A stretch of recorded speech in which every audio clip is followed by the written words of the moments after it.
Every 50 yards on the Oregon Trail, there was a fresh grave. Over 25 years, up to 65,000 people died. Not from bear attacks, not from arrows or ambush or warfare. Most of them were killed by something they couldn't even see yet. This is a reconstruction based on historical diaries and records. 3 days, one family, west of Independence, Missouri. It's 1849, and I haven't slept well in 2 days. The bugle sounds at 4 in the morning, sharp, every single day. My wife is already up, boiling coffee over last night's coals. The children are still asleep under the wagon, curled up together. We don't sleep inside the wagon. There's simply no room for people.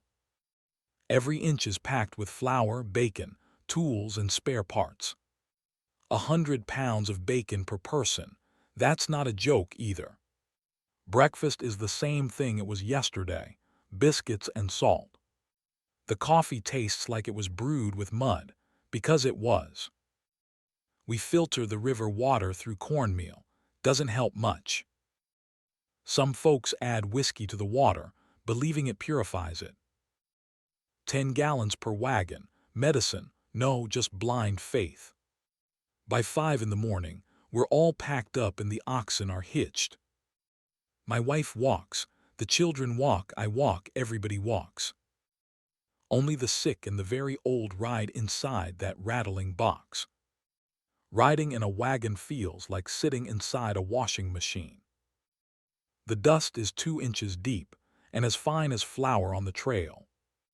It gets into your eyes, your lungs, between your teeth always. 15 miles today, maybe 20 if the ground stays dry. We stop at noon for 1 hour, just one, then we walk again. My boots are worn through the soles. My wife's feet are blistered. The children don't complain anymore, and that worries me the most. We pass a grave by the road, a small cross, no name on it. Nobody stops, nobody says a word, we just keep walking forward. By 5 in the evening, the wagon master calls halt for the night. We circle the wagons, not for protection, just to pen the oxen. Supper is fried bacon, hard biscuits, and more of that mud coffee. Someone plays a fiddle by the fire. It almost feels like home. But home is 800 miles behind us now, and fading fast. Day 2 starts with a sound I've been dreading ever since Missouri. A sharp crack like a rifle shot. The front axle just snapped. The wagon drops onto its belly, flour bags tumbling to the dirt. A broken axle out here can strand a family, hundreds of miles. Some people just abandon their wagons entirely and walk on foot. But I planned for this. I've got a spare axle block in the back. The jockey box has iron bolts, linchpins, a hammer, and a jack. It takes me 4 hours in the sun, on my knees in the prairie. My hands are bleeding by the time I drive in the last iron bolt.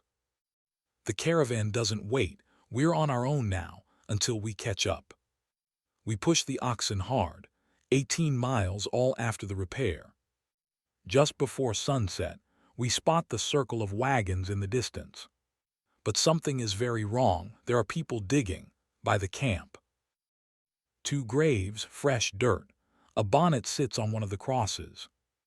Cholera, the word moves through the camp like a cold wind tonight.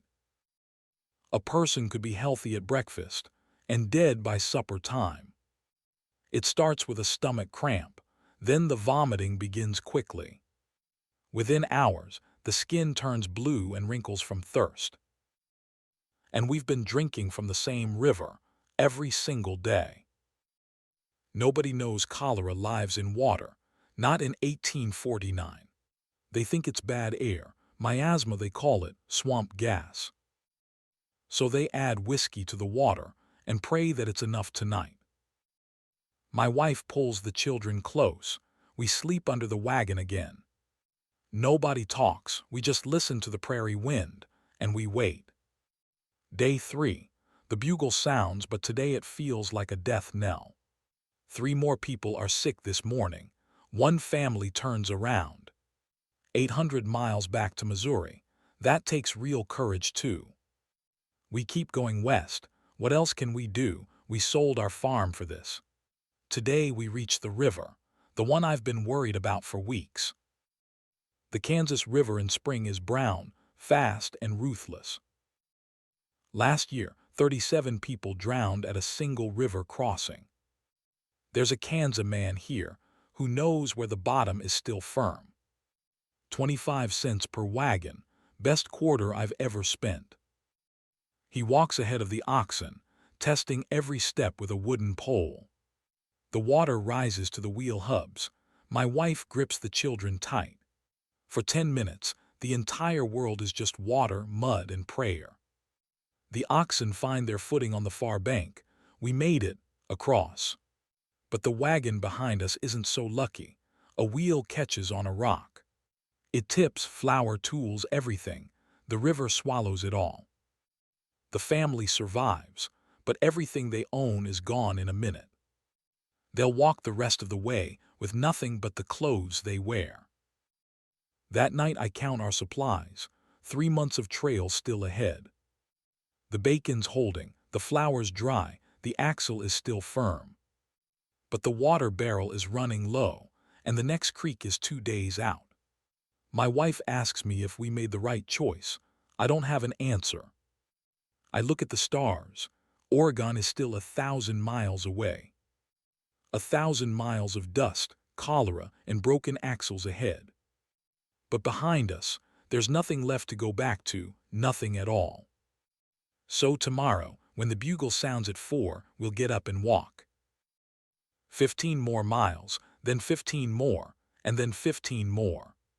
That's all the Oregon Trail ever was, one more day of walking. 400,000 people walked this trail over 2 decades. Up to 65,000 of them never reached the other side. The biggest killer wasn't violence. It wasn't weather or starvation.